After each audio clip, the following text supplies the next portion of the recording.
स्वतंत्रता दिवस के मौके पर जांच कार्य में उत्कृष्ट प्रदर्शन करने वाले 151 पुलिस कर्मियों को केंद्रीय गृह मंत्री के medal for excellence in investigation प्रदान करने की घोषणा की गई है।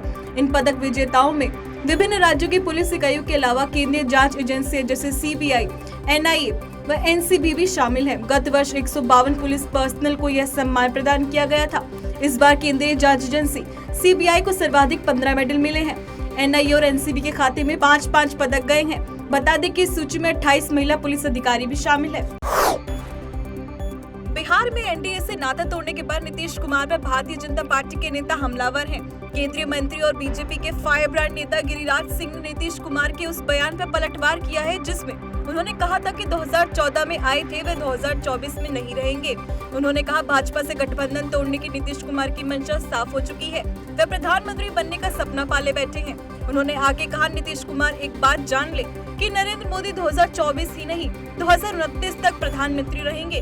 बता दें कि नीतीश कुमार के द्वारा पाला बदलने के बाद गिरिराज सिंह लगातार हमलावर हैं। इससे पहले उन्होंने राष्ट्रीय जनता दल के प्रमुख लालू प्रसाद की एक पुरानी टिप्पणी का हवाला देते हुए नीतीश कुमार को सांप की संज्ञा दी थी। मुफ्त चीजों को लेकर शुरू हुई बहस थमने का नाम नहीं ले रही है। इसी कड़ी में शुक्रवार को बीजेपी प्रवक्ता और वरिष्ठ नेता संबित पात्रा ने प्रेस कॉन्फ्रेंस की, जिसमें उन्होंने मुफ्त चीजों को लेकर निशाना साधा। उन्होंने कहा कि अपनी महत्वाकांक्षा की पूर्ति के लिए दिल्ली के सीएम झूठ परोस रहे हैं। दिल्ली के सीएम ने दावा किया कि कॉर्पोरेट पर एहसान किया जा रहा है। पात्रा ने कहा कि हम उसके आंकड़े देते हैं।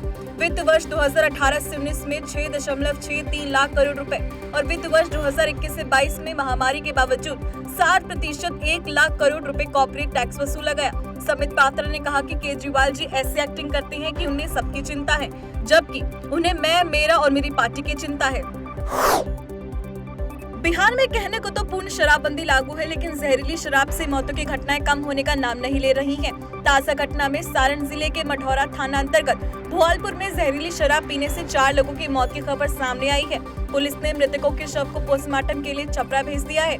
बताया जा रहा है कि मरने वालों की संख्या अभी और भी बढ़ सकती है। बता दें, सारण में ही बीते 3 से 5 अगस्त के बीच मकैर और भेल्दी में जहरीली शराब पीने से 13 लोगों की मौत हो गई थी। पुलिस लगातार इस मामले की जांच कर रही है। कॉमनवेल्थ गेम्स में ब्रॉन्ज मेडल जीतने वाली दिव्या काकरान ने दिल्ली सरकार पर किसी तरह की मदद न करने और सम्मान न देने का आरोप लगाया है। दिव्या ने अपने प्रेस कॉन्फ्रेंस में कहा कि उन्हें आगे बढ़ने के लिए लड़कों से लड़ना पड़ा। दिव्या के इस बयान पर अब दिल्ली की सियासत गर्मा गई है। दिव्या के समर्थन में बीजेपी उतर आई है। उनके आरोप पर दिल्ली बीजेपी अध्यक्ष आदेश गुप्ता ने आम आदमी पार्टी पर निशाना साधते हुए कहा कि आम आदमी पार्टी ने खिलाड़ी दिव्या को अपमानित करने का काम किया है। वहीं बीजेपी नेता मनोज तिवारी ने कहा, उस लड़की ने कॉमनवेल्थ में देश को पदक दिलाया है। अगर दिव्या की मदद की गई होती तो आज गोल्ड आता। केजरीवाल ने एक हुनर को नष्ट करने का काम किया है। बता दें, बर्गिम राष्ट्रमंडल खेलों में कुश्ती में दिव्या ने ब्रॉन्ज मेडल जीता था। केंद्र सरकार ने कोरोना वायरस के खिलाफ चल रही जंग में कोरोना को हराने के लिए कोर्बेवैक्स वैक्सीन को बूस्टर डोज के तौर पर मंजूरी दे दी है। ये बूस्टर डोज 18 वर्ष से अधिक उम्र के लोगों को लगाई जाएगी। बता दें, कोर्बेवैक्स का बूस्टर डोज उन्हें दिया जाएगा जिन्होंने कोविशील्ड या कोवैक्सीन के दोनों टीके 6 महीने के अंदर लिए हों। कोर्बेवैक्स की निर्माता बायोलॉजिकल ई लिमिटेड ने कहा कि कोर्बेवैक्स शुक्रवार से सार्वजनिक और निजी दोनों टीकाकरण केंद्रों पर बूस्टर खुराक के रूप में उपलब्ध होगी।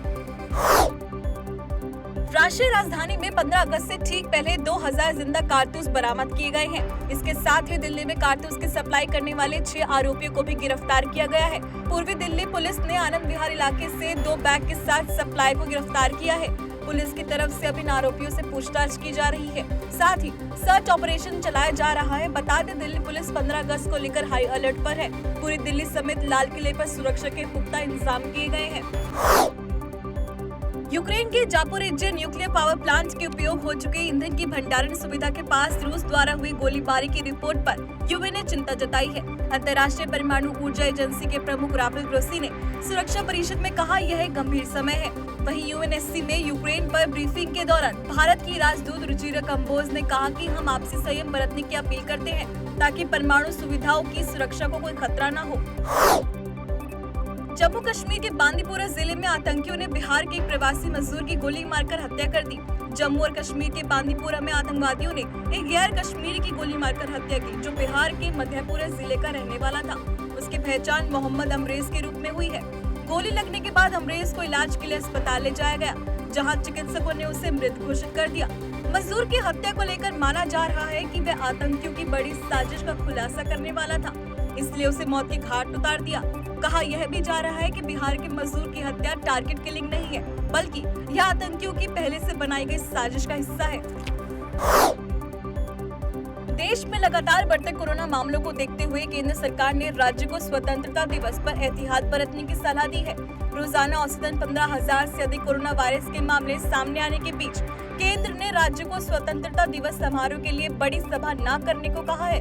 इसी के साथ सभी लोगों को कोविड प्रोटोकॉल का पालन करने की भी सलाह दी गई है। मंत्रालय ने कहा कि एहतियात के तौर पर कोविड-19 के खिलाफ लड़ाई को मजबूत बनाने के लिए स्वतंत्रता दिवस समारोह में बड़ी सभाओं से बचा जाना चाहिए।